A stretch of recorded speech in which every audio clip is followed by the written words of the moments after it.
আসসালামু আলাইকুম। সবাইকে স্বাগত জানাচ্ছি এসকেএস ফ্যামিলি থেকে। আমি শাহনাজ পারভীন। সবাই নিশ্চয়ই ভালো আছেন। আলহামদুলিল্লাহ আমি তো অনেক ভালো আছি। প্রতিদিনের মতো আরেকটি ডেইলি ব্লগ নিয়ে চলে আসলাম। আমি আজকে রান্না করছি হচ্ছে পটল ভাজি, আর এখানে হচ্ছে শুটকি মাছ দিয়ে মিষ্টি কুমড়ো। শুটকি মাছ দিয়ে মিষ্টি কুমড়োটা খেতে আমার কাছে খুবই ভালো লাগে। মিষ্টি কুমড়ো এমনি ভাজি করলে আমি খুব একটা খেতে পারি না, তবে শুটকি মাছ দিয়ে আর চিংড়ি মাছ হলে তো কথাই নেই।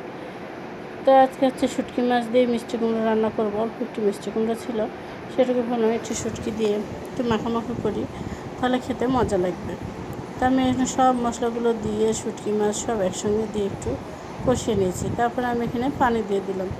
আর আমি মিষ্টি কুমড়ো সবসময় একটু ঝোল ঝোল রাখি, তাহলে আমার কাছে বেশি ভালো লাগে খেতে। আর পাশের চুলাতে আমি পটল ভাজিটাও বসিয়ে দিয়েছি, সেটাও হয়ে গিয়েছে। এখন আমি কলমি শাক ভাজি করব। কলমি শাকটা আমি ভালো করে ধুয়ে নিয়েছি, তারপরে এখানে দিয়ে দিলাম সিদ্ধ হওয়ার জন্য। কলমি শাকগুলো দিয়ে দেওয়ার পর আমি এখানে পরিমাণ মতো লবণ আর একটু কাঁচামরিচ চিড়ে দিয়ে দিব।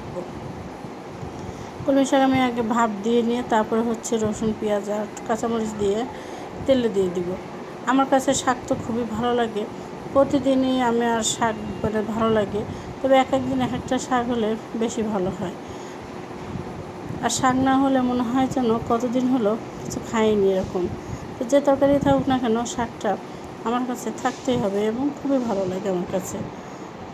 তো শাক আমি রসুন পেঁয়াজ কাঁচামরিচ দিয়ে তেলে দিয়ে দিয়েছি। শাকটা হচ্ছে একটু ভেজে নেব। তারপরে এখানে হচ্ছে রান্নাবান্না করছি, পাশাপাশি আবার রান্নাঘরে কিন্তু গুছিয়েও নিচ্ছি। আর হলো এটা হচ্ছে পহেলা মের ভিডিও।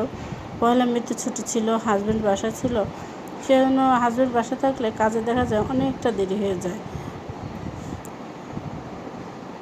অন্যদিন যেহেতু বাসা থাকে না, সেজন্য ছুটির দিন বাসা থাকলে একটু কাজের চাপটা বাড়ে ঠিক। কিন্তু আমার যে রান্নাবান্নাগুলো শেষ হয়ে গিয়েছে, এখন আমি বিকেলের জন্য একটু বুট ভুনা করব। কয়েকদিন আগে দেখেছিলাম আমি বেশি করে বুট সিদ্ধ করেছি, সেটা ডিপে রেখে দিয়েছিলাম, আর একদিন ভুনা করেছিলাম। বাকি যেটুকু ছিল ডিপে সেটুকু আজকে আমি ভুনা করে নিচ্ছি।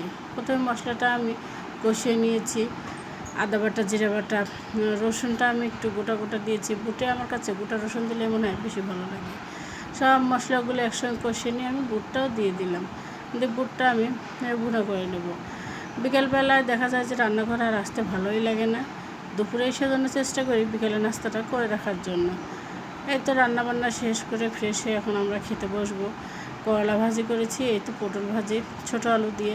আর ছোটো আলু দিয়ে করলা ভাজি পটল ভাজিটা খেতে কিন্তু অনেক মজা লাগে। এই যে শুটকি মাছ আর মিষ্টি কুমড়োর তরকারি।